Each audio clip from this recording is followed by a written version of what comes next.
प्रभु यीशु मसीह के पवित्र और जलाली नाम में सबको जय मसीह दी। मैं पास्टर सूर्य प्रकाश मसीह एक बार फिर आपके रूबरू और प्रभु यीशु मसीह का वचन, जैसे पहला दृष्टांत हमने सुना और ये दूसरा दृष्टांत हम देखेंगे जो प्रभु यीशु मसीह ने मत्ती 13 में दिया था। तो ये दृष्टांत जो है बड़े ध्यान से सुनना। ये दृष्टांत जो है ये उस समय भी कार्य करते थे और अंत के दिनों में भी प्रभु यीशु मसीह ने जो दृष्टांत दिया है वो हर जगह पे काम करते हैं। तो ये इसको बड़े ध्यान से सुनना और अपने मन में रखना है और इसको फॉलो करना है। तो प्रभु यीशु मसीह ने एक और दृष्टांत दिया, जंगली बीज का दृष्टांत। तो प्रभु यीशु मसीह ने बताया कि स्वर्ग का राज्य उस मनुष्य के समान है। मेरे साथ निकाल लीजिए मत्ती की इंजील 13 अध्याय उसकी 24 आयत से हम पढ़ेंगे। आप पढ़ लेना, हम सुना देते हैं वचन को। प्रभु यीशु मसीह आपको आशीष दे। तो प्रभु यीशु मसीह ने बताया कि स्वर्ग का राज्य उस मनुष्य के समान है जिसने अपने खेत में अच्छा बीज बोया, और जब लोग सो रहे थे तब बैरी ने आकर उसमें जंगली बीज, जंगली दाने बो दिए। तो उस स्वामी के सेवकों ने, नौकरों ने, दासों ने आकर उससे कहा, जब वो बीज उगा तो जंगली दाने भी उनके साथ उग गए, जंगली बूटी भी साथ में उग गई। और उसके दासों ने आकर कहा कि हे स्वामी, क्या आपने अच्छा बीज ना बोया? तो उसने कहा, बीज तो अच्छा बोया। तो उन्होंने कहा कि इनके साथ जो जंगली बीज है वे कहां से आ गया?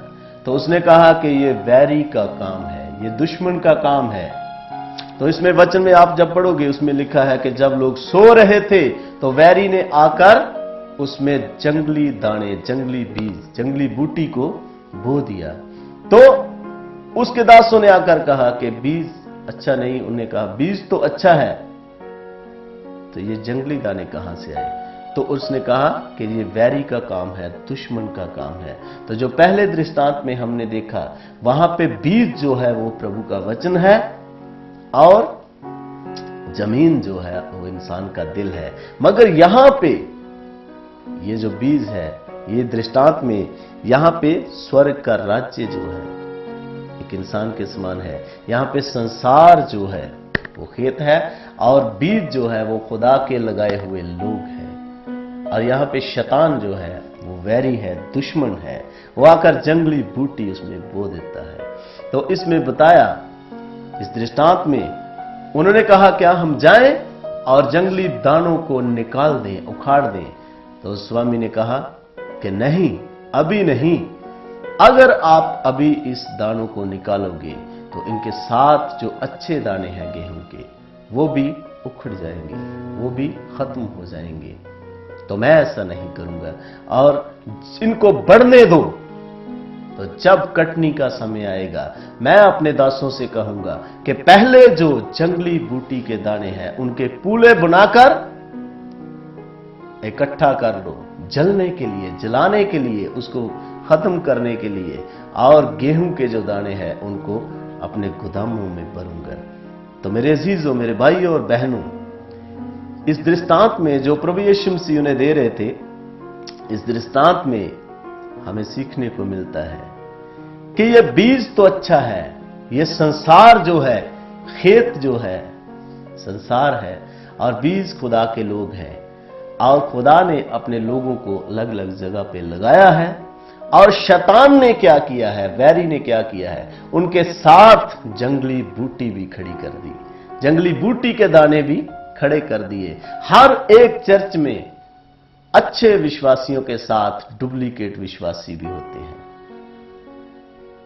और वो डुप्लीकेट विश्वासी साथ साथ रहते हैं, वचन भी सुनते हैं और चलते भी हैं और उनको बरकत भी मिलती है, आशीष भी मिलती है। इस दृष्टांत में हम देखते हैं कि जो जंगली दाने हैं जो खेत में लगे हुए हैं अच्छे दानों के साथ, तो जंगली दानों को पानी कौन देता है? वो भी किसान ही देता है। खाद कौन डालता है?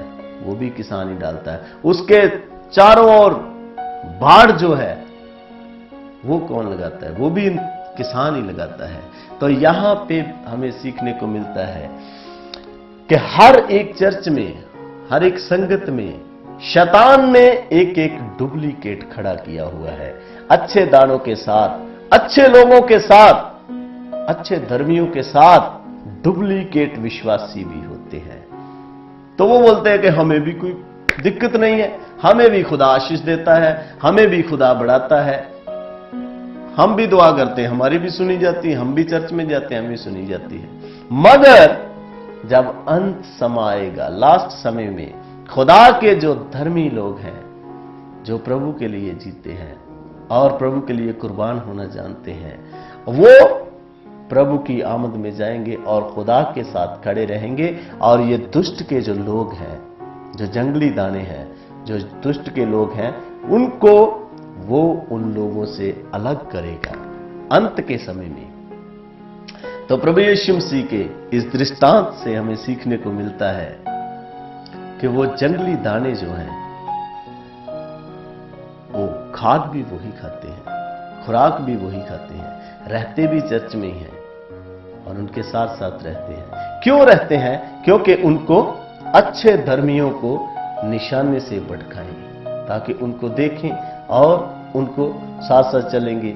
एक एक डुप्लीकेट होता है, उसके साथ साथ चलेंगे, देखेंगे वो भी विश्वासी है, एक दिन चर्च में जाएंगे, फिर छोड़ देंगे, बोलेंगे चलो आज हम भी छोड़ देते हैं, उसने भाई ने भी छोड़ दिया था। तो ये जंगली दाने जो हैं वो साथ साथ रहेंगे। उनको लगता तो ऐसे ही है, आज बहुत से लोग हैं प्रभु की मर्जी के द्वारा नहीं चल रहे, उसको शैतान ने खड़ा किया हुआ है, उस दुष्ट ने खड़ा किया हुआ है। जैसे इस दृष्टांत में लिखा है कि वो जंगली दाने दुश्मन का काम है, वैरी का काम है, उसने लगा दिए आकर। तो शैतान क्या करता है? खुदा के लोगों को उखाड़ तो नहीं सकता, जो खुदा के लोग हैं उनको उखाड़ तो नहीं सकता, मगर उस खेत में जंगली दाने, डुप्लीकेट विश्वासी लगा देता है, वो अपने डुप्लीकेट आदमी खड़े कर देता है। तो जंगली बूटी का जो मतलब है, उसका मतलब क्या है? उसने लेना ही है, उसने लेना ही है। खुराक, खाद मिली वो भी ले ली, पानी मिला वो भी ले लिया, सब जो फैसिलिटी है उसने लेना ही है, कभी अपने मालिक को कुछ देना नहीं है। देने का मतलब पैसा नहीं है। प्रभु यीशु मसीह ने बताया कि तुम फल लेके आओ। तो प्रभु यीशु मसीह के जब यूहन्ना 15 में हम पढ़ते हैं तो उसमें लिखा है कि तूने मुझे नहीं चुना, मैंने तुम्हें चुन लिया और नियुक्त किया ताकि तुम फल लेके आओ और आपका फल बचा रहे। तो जंगली बूटी कभी फल ला नहीं सकती, जंगली बूटी का कोई फायदा होता नहीं है, मगर वो खेत में ही रहती है, क्योंकि उसको शैतान ने खड़ा किया हुआ है। इस संसार में शैतान ने उनको खड़ा किया हुआ है अपने बना के। लगते तो वो विश्वासी हैं, लगते तो धर्मी हैं, मगर वो शैतान के लगाए हुए हैं। और जो प्रभु के लिए है वो फल लेके आते हैं प्रभु के लिए, और उनकी जिंदगी से फल मिलता है। तो प्रभु यीशु मसीह ने जैसे इस खेत में वो अच्छे दाने लगाए और लिखा कि मैं अंत के समय में अच्छे दानों को, कण को, सेवकों को बोलूंगा कि तुम गोदामों में भर दो और जंगली बूटी के पूले बांधकर उनको जलने के लिए रख दो। तो अंत के समय में भी ऐसा ही होगा। ये जो जंगली दाने हैं, शैतान के लगाए हुए लोग हैं, इनका अंत जो है वो नरक की आग है और जलना है, और जो खुदा के लिए फल लेके आते हैं वो स्वर्ग में जाएंगे। तो इस दृष्टांत से हम सीखते हैं, हमें सीखने को मिलता है कि हमें फल लेके आना है, हमें किसी के देखना नहीं है, हमें प्रभु यीशु मसीह के वचन को फॉलो करना है, क्योंकि हमें प्रभु यीशु मसीह ने, खुदावंद ने इस जमीन में, इस संसार में लगाया हुआ है, और हमें जरूरत है कि उसके लिए फल लाना है और उसके वचन को पूरा करना है। प्रभु यीशु मसीह इस वचन से आप सबों को बहुत आशीष दे। सबको जय मसीह की।